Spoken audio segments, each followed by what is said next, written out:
Baik, Bismillahirrahmanirrahim. Assalamualaikum warahmatullahi wabarakatuh. Alhamdulillahirrabbilalamin. Assalatu wassalamu ala asyrafil anbiya'i wal mursalin Sayyidina maulana Muhammadin wa ala alihi wa sahbihi ajma'in, amma ba'd. Qalu subhanaka la ilma lana illa ma 'allamtana innaka antal alimul hakim. Kembali kita lanjutkan perkuliahan kita masih dengan menggunakan Google Classroom ya. Kita sama-sama buka dengan mengucapkan lafaz basmalah. Bismillahirrahmanirrahim. Baik, kita lanjutkan. Jadi pada pertemuan sebelumnya saya sudah menyampaikan tentang hipotesis ya. Apa itu hipotesis? Hipotesis penelitian, hipotesis statistik. Kemudian bagaimana cara kita menyusun hipotesis? Sudah kita bahas sampai pada pembahasan bahwa uji hipotesis itu ada dua macam ya, ada uji satu arah dan uji dua arah ya. Untuk yang uji satu arah sendiri terbagi menjadi dua lagi, ada uji lower tail ya, uji bawah, dan ada uji upper tail atau uji atas. Sebelum kita lanjutkan ya ke taraf signifikansi, kemudian kriteria penolakan hipotesis, saya akan sedikit mengulas kembali ya tentang perbedaan dari uji satu arah dan uji dua arah. Ini saya sudah siapkan ilustrasinya ya. Ini ilustrasi yang pertama tentang uji satu arah. Ya, misalkan kita ingin meneliti tentang membandingkan gitu ya. Kita ingin membandingkan dua buah metode produksi barang gitu ya, antara metode A dan metode B, mana yang lebih hemat biayanya. Begitu. Ketika kita memiliki hipotesis penelitian berupa metode A lebih hemat biaya daripada metode B dalam memproduksi barang, maka jenis hipotesis ini disebut dengan uji hipotesis satu arah atau lower tail ya. Jadi kira-kira begitu contoh hipotesis penelitiannya. Jadi ketika kita mengatakan bahwa metode A itu lebih hemat biaya ya, daripada metode B. Ini salah satu contohnya. Begitu. Contoh lainnya misalnya motor A gitu ya lebih cepat daripada motor B dari sisi waktu misalnya. Dan berbagai macam contoh lainnya yang menunjukkan bahwa metode A itu lebih kurang ya, atau lebih kecil atau lebih sedikit atau lebih hemat seperti pada contoh ini gitu ya dibandingkan metode B. Maka kita di sini menggunakan uji satu arah yang lower tail. Lalu bagaimana bentuk hipotesis statistiknya? Itu. Nah, sebagaimana yang sudah kita bahas pada pertemuan sebelumnya, karena ini adalah hipotesis penelitian ya, maka tentunya kita merumuskan dulu H1-nya ya. H1 atau H alternatifnya, hipotesis alternatifnya. Jadi yang kita rumuskan H1-nya dulu, di mana H1-nya adalah hipotesis penelitian itu sendiri. Yakni metode A lebih hemat biaya daripada metode B. Begitu. Metode A lebih hemat biaya daripada metode B. Yang itu kalau kita sajikan dalam bentuk matematika, maka H1-nya adalah mu A kurang dari mu B. Ya. Seperti yang sudah kita bahas sebelumnya ya. Nah, inilah ciri-ciri dari uji satu arah yang lower tail ya, ketika hipotesis alternatifnya itu menggunakan relasi kurang dari. Ya. Itu. Nah, ini hipotesis alternatifnya, H1-nya. Lalu bagaimana bentuk hipotesis nolnya? Nah, hipotesis nolnya kita bisa bentuk menjadi dua pilihan ya. Ada pilihan yang pertama, ini secara kalimat metode A tidak lebih hemat biaya daripada metode B gitu ya. Jadi cukup menambahkan kata tidak. Kalau H1-nya mengatakan lebih hemat, maka H0-nya menggunakan kata tidak lebih hemat. dan bentuk matematikanya, maka tanda kurang darinya cukup diberi tanda strip. Itu. Atau yang sama maknanya adalah yang di bawahnya ya. Metode A lebih mahal atau sama biayanya dengan metode B dalam produksi barang. Yang disajikan dalam bentuk matematika seperti ini. Mu A lebih dari ya, lebih mahal atau sama dengan mu B. Itu. Nah, yang umum digunakan adalah yang kedua ini ya, yaitu H0 mu A lebih dari atau sama dengan mu B. Nah, jadi pasangannya ini. Kalau yang pertama ini tidak umum, meskipun benar maknanya gitu ya. Secara makna juga bisa gitu ya. Tapi yang umum sebagaimana contoh sebelumnya ya. Nah, ini lower tail kan seperti ini ya. Jadi kalau HA-nya kurang dari, maka H0-nya lebih dari sama dengan itu. Nah, ini adalah contoh uji satu arah yang lower tail. Oke. Berikutnya uji satu arah yang upper tail. Masih sama, membandingkan contohnya gitu ya. Misalkan kita ingin melihat perbedaan dua buah metode dalam hal memproduksi barang ya, jumlah produksi barangnya. Lalu hipotesis kita mengatakan bahwa metode A itu lebih banyak menghasilkan produk daripada metode B.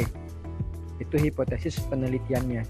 Maka sama seperti tadi ya, kita rumuskan dulu hipotesis alternatifnya H1-nya yang punya makna sama dengan hipotesis penelitiannya, yaitu metode A lebih banyak menghasilkan produk daripada metode B. Yang itu kalau dibentuk dalam matematika menjadi seperti ini ya.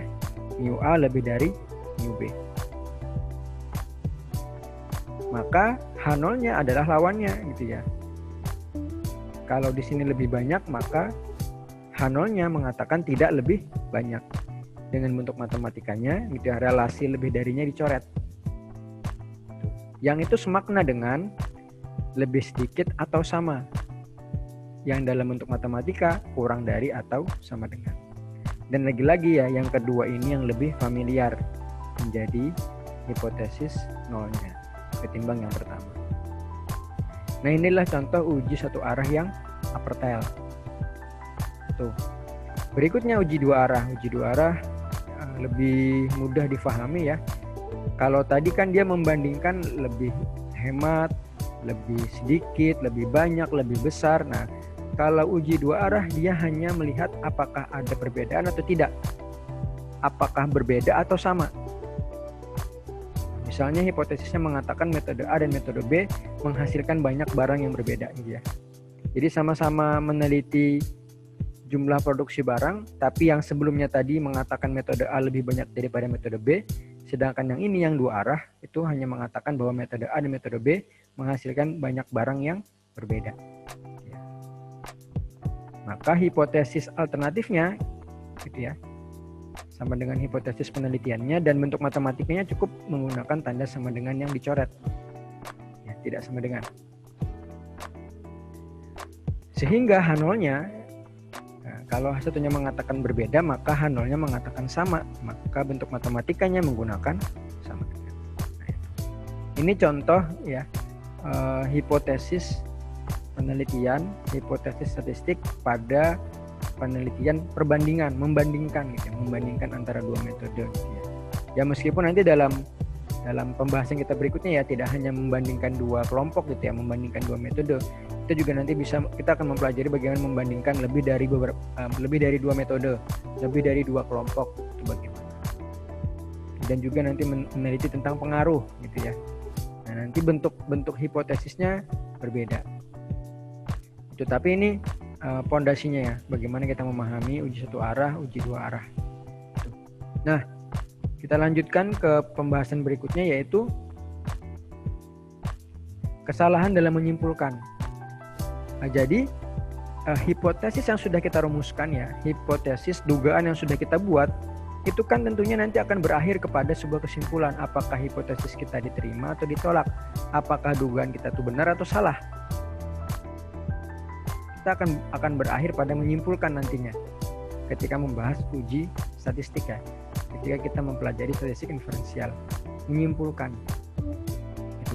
Nah, lagi-lagi ya, ini kita agak mundur kembali ya ke materi yang sudah dibahas pada pertemuan kedua ya, pertemuan kedua, bahwa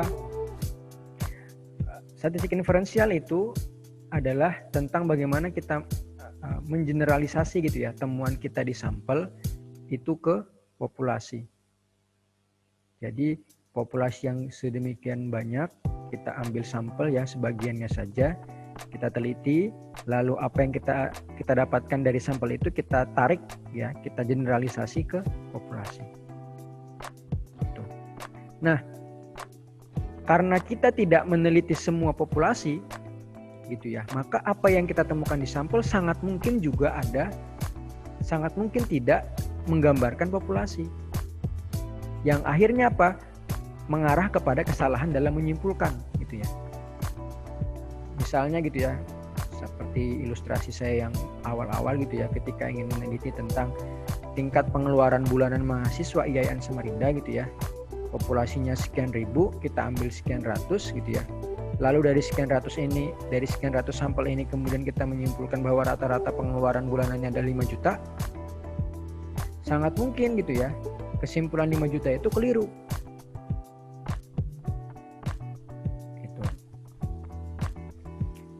Nah, inilah kenapa kita harus membahas tentang kesalahan dalam menyimpulkan, begitu. Nah, dan dalam menyimpulkan gitu ya, karena hipotesis kita cuma ada 2 tadi ya, hipotesis 0 dan hipotesis alternatif. Dan ketika kita menyimpulkan, kita hanya akan memilih satu di antara keduanya ya. Apakah kita menerima H0 yang otomatis menolak H alternatif, atau kita menerima H alternatif yang otomatis menolak H0 gitu ya. Karena tidak mungkin kita menerima keduanya, tidak mungkin kita menolak keduanya. Pasti ada salah satu yang akan kita simpulkan. Dan itu punya peluang memiliki kesalahan dalam menyimpulkan. Nah, kesalahan dalam menyimpulkan ini kemudian dibagi menjadi 2 gitu ya. Kesalahan tipe 1 yang disebut juga dengan alfa, dan kesalahan tipe 2 yang disebut dengan beta. Itu. Ini ada matriksnya ya, ada tabelnya gitu ya. Kalau H0-nya salah lalu kita menolak H0-nya, kesimpulan kita benar gitu ya. Jadi secara nyata sejatinya seharusnya H0-nya salah dan kita menolaknya, maka kesimpulan kita tepat gitu ya. Begitu pula sebaliknya, ketika H0-nya benar dan kita menerimanya, maka kesimpulan kita tepat. Tapi gitu ya, kemungkinannya kan ada lagi yang lain, yaitu ketika misalnya H0-nya ternyata benar tapi kita justru menolaknya. Jadi secara nyata ternyata dia H0-nya benar, tapi ketika kita menganalisis ternyata H0-nya ditolak. Ada kesalahan. Kesalahan ini disebut dengan kesalahan tipe 1 alfa. Atau yang satunya, kesalahan satunya yaitu ketika H0-nya salah tapi justru kita menerima H0. Artinya kita menganggap H0-nya benar padahal dia salah. Ini disebut dengan kesalahan tipe 2. Itu.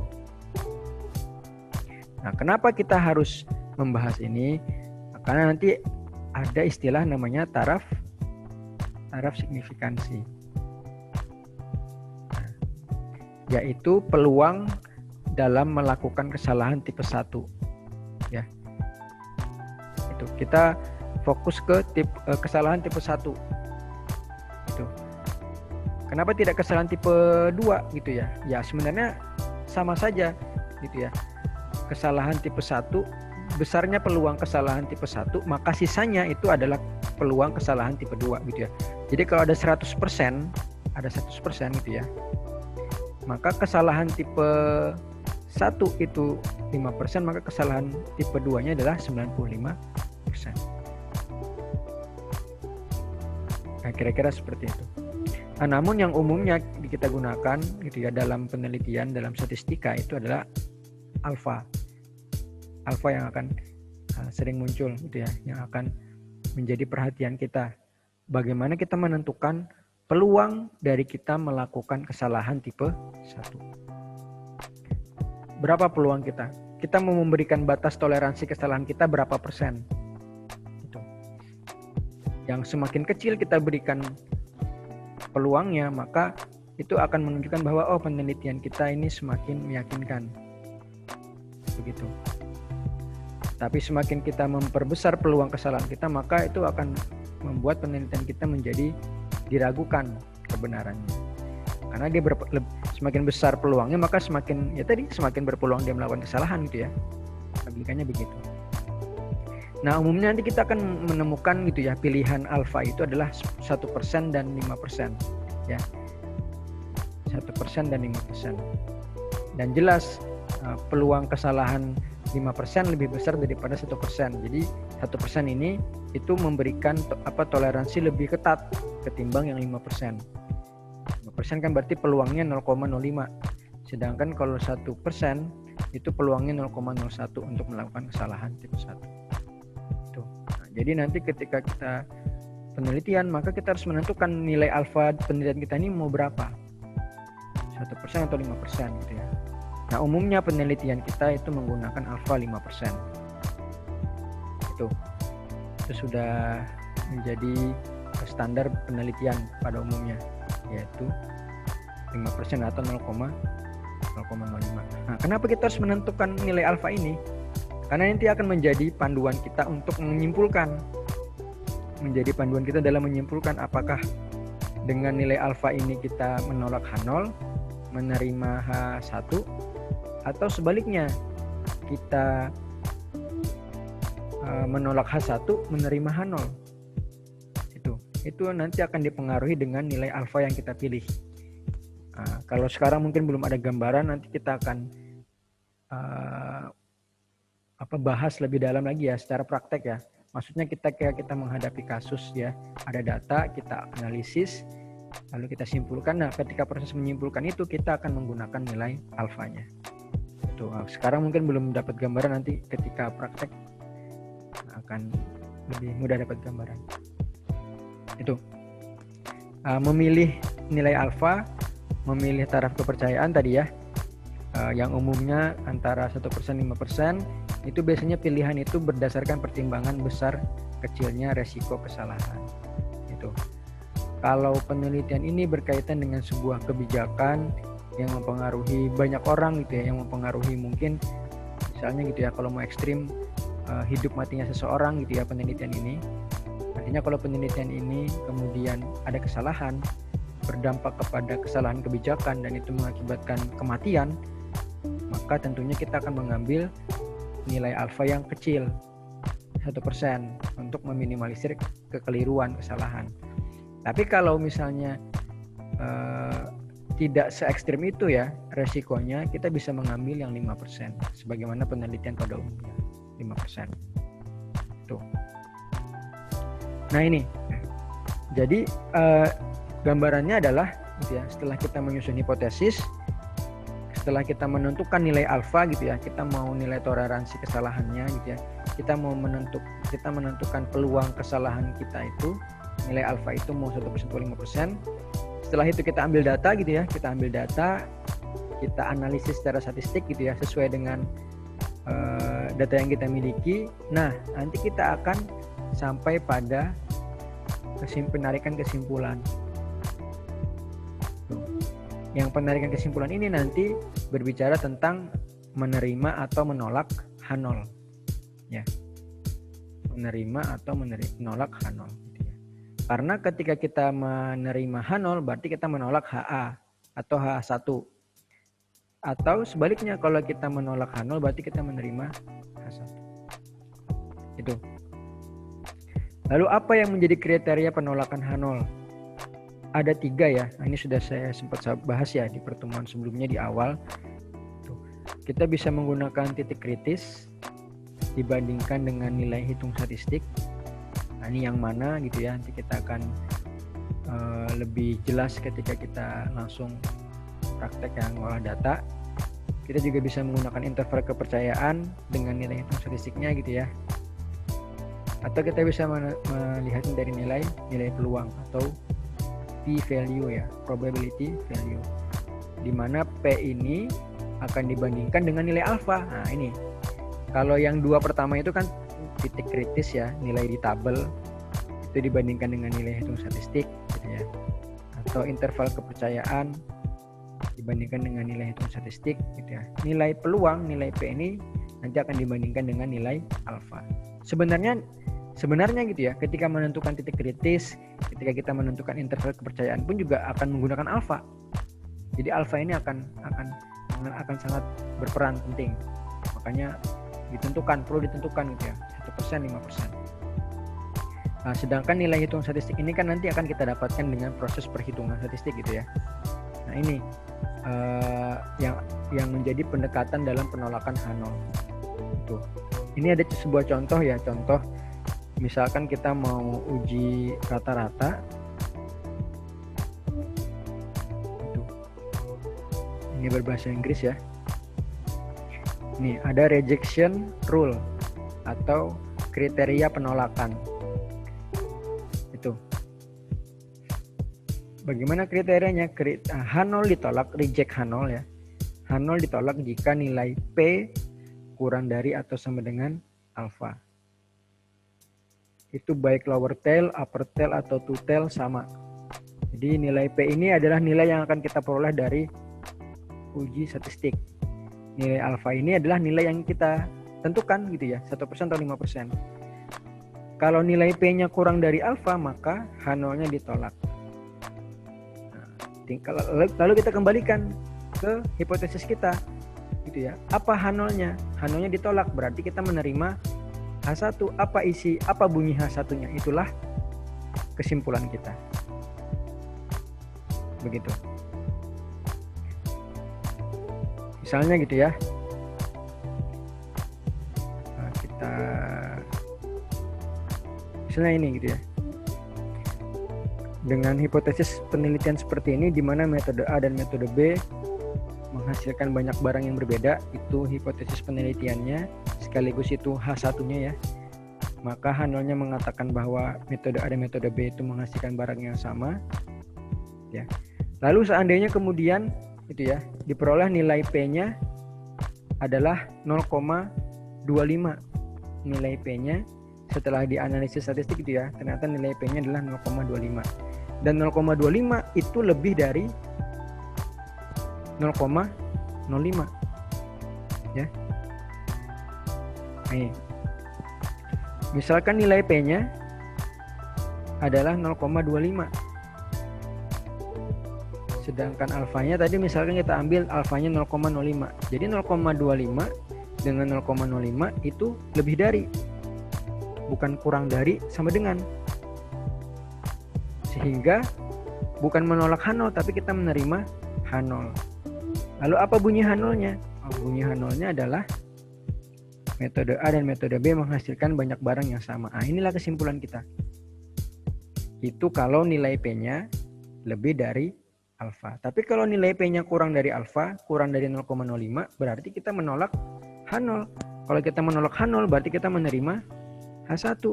Kesimpulannya apa? Metode A dan metode B menghasilkan banyak barang yang berbeda. Nah, itu kira-kira gambarannya nanti ya ketika kita menyimpulkan. Itu kalau kita menggunakan nilai P. Kalau kita menggunakan titik kritis ya, critical value approach. Nah, ini nanti kita menggunakan tabel ya. Kalau dalam contoh uji rata-rata ini kita akan menggunakan nilai Z, nilai tabel Z ya.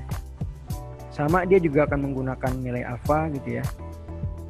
Nah, tapi bedanya gitu ya antara uji satu arah dengan dua arah itu kriterianya berbeda. Kriterianya berbeda. Tapi kalau menggunakan nilai P itu mau yang satu arah maupun dua arah kriterianya sama, yaitu p-value itu kurang dari atau sama dengan alfa, maka H0 ditolak. Oke, mungkin itu ya yang bisa saya sampaikan pada kesempatan kali ini tentang ini ya, taraf signifikansi atau alfa yang tidak lain adalah kesalahan tipe 1 ya. Kemudian bagaimana cara kita nanti menyimpulkan. Menyimpulkan ini nanti berkaitan dengan menerima atau menolak H0, dan pada umumnya nanti kriteria yang akan dirumuskan adalah kriteria penolakan H0. Sebagaimana ini ya, sebagaimana ketentuan ini, ketentuannya adalah menolak H0-nya, bukan menolak H1-nya. Itu. gitu. Jadi kriteria menolak H0-nya. Kalau kriterianya terpenuhi maka H0 ditolak. Tapi kalau kriterianya tidak terpenuhi maka sebaliknya H0 diterima. Lalu kita kembalikan ke rumusan hipotesisnya. Nah, menolak H0 itu ada 3 pendekatan. Kita bisa menggunakan titik kritis ya, nilai tabel, atau kita bisa menggunakan interval kepercayaan. Yang ini belum ada contohnya ya, nanti kita akan bahas. Dan yang ketiga bisa menggunakan nilai P atau P value. Oke, itu ya. Demikian untuk yang bisa saya sampaikan pada kesempatan kali ini. Kita tutup dengan mengucapkan lafaz hamdalah. Alhamdulillahirabbil alamin. Terima kasih. Assalamualaikum warahmatullahi wabarakatuh.